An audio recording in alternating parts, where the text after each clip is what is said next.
Ing'eyo ni pok wabedo gi hera e kind obila gi japiny.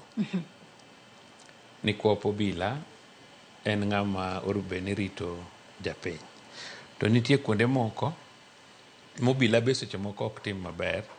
Seche moko inwang'o ka obila seche moko be thagore gi japiny. To kaber ahinya, orubeni nitiere hera e kind japiny gobila.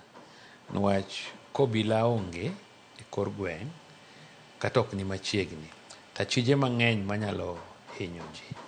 Ang'eyo ni wach mkuru kwa njenga ji mang'eny mapenjore ni to ang'o momiyo nokawo polis dakika matin mako achich. Seche moko ndalo mang'eny kalure gi weche mag nonro mag timbe njori kata crime, onge ng'ama timo tim marach to kowe gima jamzungu luongo ni trace. I don't know kaka ibro luonge gi dholuo. Nyaka ng'ato we gimoro.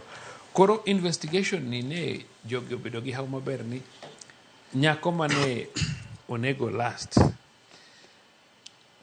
ne okawo pesa mo transfer e simbe.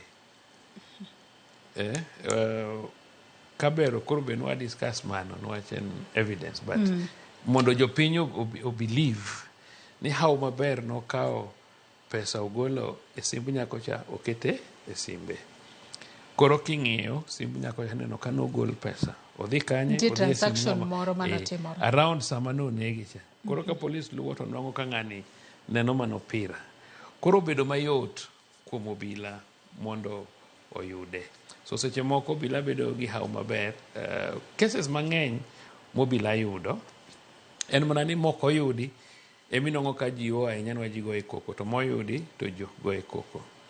To gima daher wacho en ni oripo wapar ni hera mar japiny gobila en gima ber kabisa. Nwach kata kidhi e gwengewa, kidhi kata gweng'wa, inyanong'o ka ng'eny ji mang'eny police post kata police station mantie tok dalau. Ikia kata maneno obila man kanyo nyinge ng'a. Ing'e ni king'e ng'ato minyalo kata mose gi nyinge. Ni Cheriot Msawa, Kamau Msawa, Otieno Msawa. To chance ni onyalo timo ni kata gima rach ing'e ni onge. Nwach ong'e ni timo ang'owa? Ing'e. Omiyo wadwaro ni kata mano obila mane gwengewa wabed ni chon kana thin. Anyalo paro higa, I think must have been, nanyabedo higni 5, around higa 75. Ne watero ga chak, kwarane miyaga chak, to watero ne kanga. Kanga, epi nilungo ni kanga. Ne nie police post, Boro Alego kucho. Koro watero ne chak. Not as a bribe, but gifil ni police gigo. Kata ndalo ma chamo chiek, tineno ka gichoko, to gitero ne. Nwach police go rito gi. Ndalo ka gik moko kaka kuodhok ne pod nitiere. Police gi ema patrol gotieno. Ema mako nege joma kwalo dhok, iwinjo. So no ka jok machon ka ne ging'eyo ber police. Ne ginyalo kata dhi kadisi. To giwacho ni karwa ka, wadwaro police.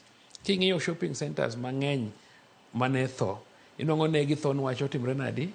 Onge police nwach kiyawo duka ni kanyo. To gotieno ji biro to kwelo. Koro inwang'o ka shopping centers mang'eny ne tho e kor gwenge. But sama koro police no biro mokete shopping centers go. Anyalo miya an example, Alego nitie kamoro no uru, ne shopping center tho.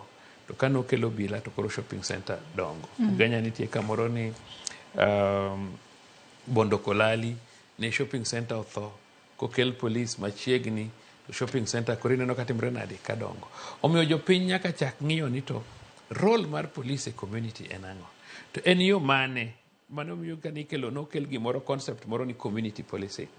Ni idwaro ni jogwenge bedo together. Kata mane constitution 2010 ne nitie gima nokel mane dwaro ni mondo county governments obed kod a form of community policy. Mane miyo koro inwang'o ka in an area okaw japuonj moro, okaw jachach moro, okaw johala, gin gi committee margi mang'iyo wach security e gwenge gi. Koro committee gi no tiyo gi police. Ka ng'ato koso iluongo ka ng'ato timo kama titimo kama.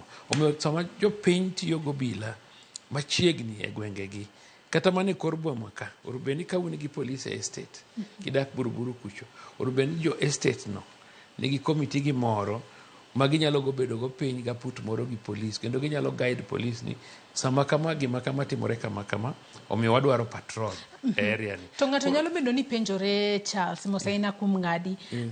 Jal makamae owacho ni kane osemake ni nochako neko e higa mar 2022 ka ng'at mokwongo